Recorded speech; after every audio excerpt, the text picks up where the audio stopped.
फिर्यादी गेल्या 17 तारखेला जी 7 मेला जी घटना झालेली होती, म्हणजे माझी बहीण वचिला सरदार चव्हाण आणि माझे भाचेचे मयत झालेले असून या घटनेला फार लांबवल्यानंतर मी आज मला काही अजूनपर्यंत शंका आलेली नाही आहे.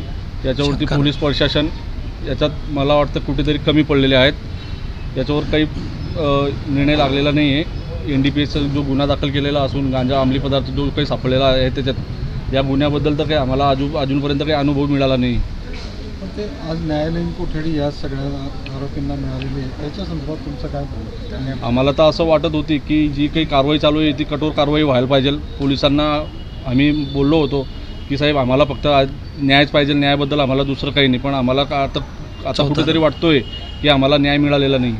चौथा आरोपी आज आपण मुद्दा समोर आला की ज्यावेळेस त्यांचा जबाब मुंबईमध्ये घेण्यात आला तर त्यांनी ड्रायव्हरचं नाव सांगितलं होतं, पण पोलिसांनी आजपर्यंत ड्रायव्हर तपासणी केलाय. ड्रायव्हर पूर्णपणे आम्हाला पोलीसवाल्यांनी पण सांगितलं होतं की अर्णव कौल ही गाडी चालवत आहे म्हणे, आपण CCTV फुटेज वगैरे संपूर्ण घेतलेलं आहे म्हणे, त्यांच्या काही चिंता करू नका म्हणे तुम्ही, असं आम्हाला स्पष्टपणे पोलीस डिपार्टमेंटवाल्यांनी सांगितलं होतं त्या दिवसी. पण आज पोलीस त्याच मुद्द्यावर पोलीस कोठडी मागतात की आम्हाला ड्रायव्हर कोण आहे, चौथा व्यक्ती कोण आहे तो शोधायचा आहे. म्हणजे तेच ना, मला तर स्वतःहून आता हे कळत नाही की काय याच्यामागे कुठला काय चाललं आहे. मला अजिबात कळत नाही या गोष्टीबद्दल की ड्रायव्हर आम्हाला एकीकडे म्हणतात की ड्रायव्हर अर्णव कोल आहे आणि दुसरीकडे म्हणतात की दुसरा ड्रायव्हर चौथा कोणीतरी शोधतोय. हा पर्याय काय कुठला विशेष या CCTV फुटेज दाखवलं त्यांनी आपल्याला. अजूनपर्यंत 17 म्हणजे घटनेला लावून कमीत कमी आज महिना व्हायला आला तरी ब्लड संपलेचे रिपोर्ट वगैरे काही आलेले नाही आहेत. जे काही अंमली पदार्थ आपण चेकअपला पाठवलेले ते पण त्यांचा रिपोर्ट आलेले नाही आहे.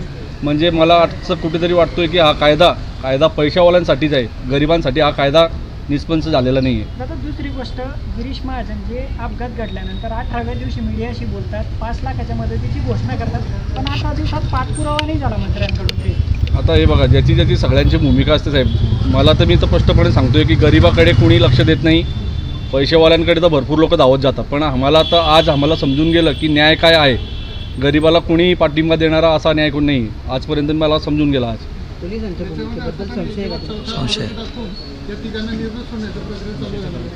आज हे जे आरोपी आहेत त्याच्यात चौथा आरोपी पण होतात, पण चौथा आरोपी काही त्यांनी डिक्लेअर केलेले नाही आजपर्यंत आणि तिसऱ्या आरोपींना आज ही सुटका अशी मिळते कोर्टाकडून. पोलिसांच्या भूमिकेवर संशय आहे का? 100%. हो, 100% पोलीस कुठेतरी कमी पडलेले आज मला स्पष्टपणे दिसतंय. तुम्हाला ऍक्सिडेंट झाल्यावर दुसऱ्याने सांगितलं होतं की तिथे अपघात झालेला आहे, त्या मुद्द्यावर हे सगळं पॉईंट आउट करताय. बरोबर साहेब. मुलीचे वडील इथं आहेत, मुलीच्या वडिलांनी त्यांना गाडीतनं बाहेर काढलेलं आहे आणि जेव्हा माहिती मिळाली की ॲक्सिडेंट झालेला आहे, गावातले नागरिक पळत गेले आणि ह्या ज्येष्ठ 3-4 लोकांनी त्यांना बाहेर काढलं. बाहेर काढल्यानंतर त्यांना बसवलं आणि त्यानंतर गावातले जे काही इतर लोक आले त्यानंतर काही वादावादी झाली. त्यांनी जातीवाचक काहीतरी शब्द तिसऱ्या व्यक्तीने सांगितलं, बाहेरचं कोण व्यक्ती होतं त्याने, त्यामुळे नंतर ते गोंधळ झाला. मात्र ह्या लोकांनी त्यांना तिथं पकडलं, त्यांना ड्रायव्हिंग सीटवरून खाली काढलेलं आहे. म्हणजे दोघांपैकी एक ड्रायव्हर होता, एक तर अर्णव कौल असेल किंवा पवार असेल, दोघांपैकी एक ड्रायव्हर आहे. हे स्वतः मुलीचे वडील यांनी त्यांना बाहेर काढलेलं आहे. मग चौथा व्यक्ती कोण आहे? ड्रायव्हर तोच आहे ना, दोघांपैकी एक असला पाहिजे हे. आणि यांनी CCTV फुटेज आम्हाला दाखवले तपास अधिकाऱ्यांनी. आम्ही जेव्हा त्यांना भेटायला गेलो की हा अर्णव कौल हा ड्रायव्हर तिथं दिसतोय, त्याच्या हातावरचे धागे त्यांना दिसत आहेत. आणि एवढं जर CCTV फुटेज त्यांच्याकडे असून ते म्हणत असतील की ड्रायव्हर दुसरा होता, याचा अर्थ कुठंतरी त्यांचा तपास भरकटलेला आहे आणि कुठंतरी हे लोक मॅनेज झालेले आहेत. तुमचं नाव काय? आत्माराम जाधव, राष्ट्रीय अध्यक्ष, राष्ट्रीय बंजारा टायगर्स. काय बघितलं ते सांगा. आम्ही गेल्यानंतर तिथं चौघे ते अपघात झालेले ते पडलेले होते आणि ते 2 व्यक्ती होते. ते गाडीतून आम्ही बाहेर काढलं, त्यांना बाहेर काढून त्यांना बसवलं. आणखी त्यांना विचारलं की बुवा कोण, नाव सांगितलं त्यांना. एक अभिषेक कौलचा मुलगा आहे म्हणे आणि एक संजय पवारचा मुलगा आहे, असं त्यांना दोघांना सिद्ध सांगितलं नाव. तरी पोलीस म्हणतात की चौथा ड्रायव्हर आहे, हा प्रकार काय? तेच ना, हेच आम्हाला समजत नाही ना, कारण की हे दाबण्याचा प्रयत्न चालू आहे साहेब. मला तर स्पष्ट सांगतो की न्याय आम्हाला मिळालेला नाही आहे. त्याच्यात पोलीस प्रशासन कुठेतरी कमी पडलेलं आहे. भूमिका काय राहणार तुमच्या? आता आमची भूमिका बघू, आम्ही आता आंदोलनाची काहीतरी तयारी करतोच. नाही आंदोलन केलं तर मी एकटा उपोषणाला बसेल. माझी बहीण गेलेली आहे, माझे लहान भाचे गेलेले, मला तर न्याय पाहिजेलच. नाही तर मी एकटा कलेक्टर ऑफिस समोर उपोषणाला बसेल डायरेक्ट. संपूर्ण बंजारा समाजामध्ये ह्या घटनेचा तीव्र एक प्रतिक्रिया आलेली आहे आणि समाज फक्त बंजारा समाजच नव्हे तर इतरही सर्व घटकांकडून जे जे सामाजिक कार्यकर्ते आहेत त्यांच्याकडून आम्हाला सूचना आलेल्या आहेत की जर याच्यात न्याय मिळत नसेल तर समाजात तीव्र आंदोलनाची तयारी झालेली आहे आणि जर खरोखर या पद्धतीने होत असेल तर निश्चित बंजारा समाज पूर्ण आमचे बंजारा टायगर संघटना जेवढेही संघटना असतील तेवढे सगळे रस्त्यावर उतरणार आहेत याच्या पुढे. दोन भाग दिसताय तुमच्या गावामध्ये, एक भाग अभिनंदन करतो, एक भाग विरोधाभास करतो. नाही, त्यांनी अभिनंदन केलेलं नाही आहे. त्यांनी फक्त एवढं सांगितलं की तुमचं अभिनंदन यासाठी की तुम्ही फक्त यांना पकडलं, आरोपींना तुम्ही पकडलं त्याबद्दल तुमचं अभिनंदन. पूर्ण पारित केलं म्हणून त्यांनी अभिनंदन केलं. त्यांना आम्ही बोललो आणि 3 लोकांनी ते पत्र दिलेलं आहे. माझ्याही लक्षात आल्यानंतर आम्ही बघितलं ते 3 लोकांनी पत्र दिलं म्हणून ते काही सगळं झालेलं नाही आहे. 3 लोकांनीच ते दिलेलं आहे आणि त्यांचा तो वैयक्तिक प्रश्न आहे. ग्रामपंचायतचं सरपंच आणि जे काही सदस्य असतील त्यांचा तो वैयक्तिक प्रश्न आहे. इथं व्हिक्टीम आपल्यासमोर आहेत, स्वतः मुलीचे जे फिर्यादी आहेत त्यांचं तेच म्हणणं आहे की आम्हाला अजून न्याय मिळालेला नाही आहे आणि न्यायासाठी आम्ही तुमच्यापर्यंत आलेलो आहे. आणि अभिनंदन यासाठी केलं की तुम्ही जे काही आतापर्यंत त्या लोकांना अटक केली ते त्याबद्दल त्यांचं अभिनंदन केलं. बाकी दुसरा विषय काहीच नाही आहे. दादा तुमचं नाव काय? उदय चव्हाण, मुलीचे वडील आहे. तुमचं नाव? मी फिर्यादी राजेश आलासिंग चव्हाण, मुलीचे भाऊ. मुलीचे भाऊ.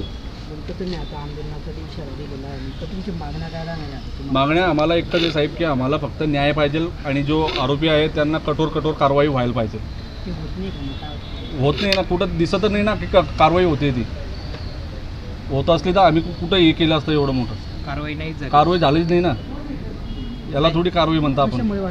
अहो साहेब, छोटंसं जर कधी सिंपलचा एखादी माणूस किंवा एखादी कोणीच अज्ञान माणूस एखादी छोटंसं गांजा चिलम किंवा पिण्यासाठी जर कधी बसस्टँडच्या आवारात किंवा कुठेतरी आढळला पोलिसांना ते त्याच्यात मोठी कारवाई लावतात. आणि हे मोठ्या बापांचे पोरं, मोठ्या लेकरांचे पोरं हे सगळे काही गांजा सापडलेला असून त्यांच्यावरती कारवाई झालेली म्हणजे हा न्याय थोडी, हा अन्याय नाही. हा अन्याय होतोय आमच्यावरती, न्याय नाही होतोय. गरिबांसाठी अन्याय आहे. पोलिसांनी असं म्हटलंय की गांजा तुम्हाला माहित नाही. पोलिसांना गांजा काय वस्तू हे समजत नाही, दारू काय हे पोलिसांना काही समजत नाही. जागेवरती जर कधी गांजा कोणाजवळ सापडला तर पोलीसवाल्यांनी गरीब लोकांना सांगतो की गांजा जाया. आणि इथं जर कधी मोठ्या लोकांकडे कधी सापडला तर आपण फॉरेन्सिकला चेक करायला पाठवू. इथं आम्हाला तर समजतं ना साहेब, प्रशासन कुठेतरी दबलेलं आहे. 14 म्हणजे आज घटनेला 10 म्हणजे 30 दिवस व्हायचा आले साहेब हळूहळू. तर 30 दिवसापर्यंत जर कधी रिपोर्ट येत नाही तर याचा मागे बी काहीतरी हातच आहे. ही स्पष्टपणे दिसत आहे. ब्लड सॅम्पल आपण कुठे घेतलो हे पारोल्याला का आपलं सिव्हिल जळगावचं सिव्हिल हॉस्पिटल कुठे गेलं. आणि जे आरोपी आहेत त्यांना मारलेलं होतं, त्यांना सगळं काही दुखापत होती, त्यांना ऑक्सिजन लावून त्यांना मुंबईला पाठवण्यात आलं का? त्यांना ॲम्ब्युलन्समध्ये पाठवलं गेलं का? त्यांना प्रायव्हेट गाडीमध्ये पाठवलं गेलं आहे? त्यांना कुठली ॲम्ब्युलन्स दिली? त्यांना कुठला ॲक्सिडेंट लागलेला आहे? एवढं सिरियस असल्यावरती तर त्यांना जीवायसी खेळायचं होते तर आपल्या जळगावमध्ये ॲडमिट केलं असतं ना. हे गुमराह बनवलेलं आहे आम्हाला, गुमराह. काय करणार शेवटपर्यंत जर कारवाई नाही झाली तर काय इशारा असेल? साहेब, आमचं तर पूर्ण समाज आमच्या तीव्र आंदोलनासाठी आम्ही एकत्र राहणार आहे. आंदोलन होऊन पण जर कारवाई नाही झाली तर काय इशारा असेल? तर मग शेवटी आम्ही समजून घेऊ की आम्हाला न्याय मिळालेला नाही, अन्याय. आम्ही लोकशाही नाही, आम्ही एक हुकुमशाही लोकशाही सारखं जगतोय. मग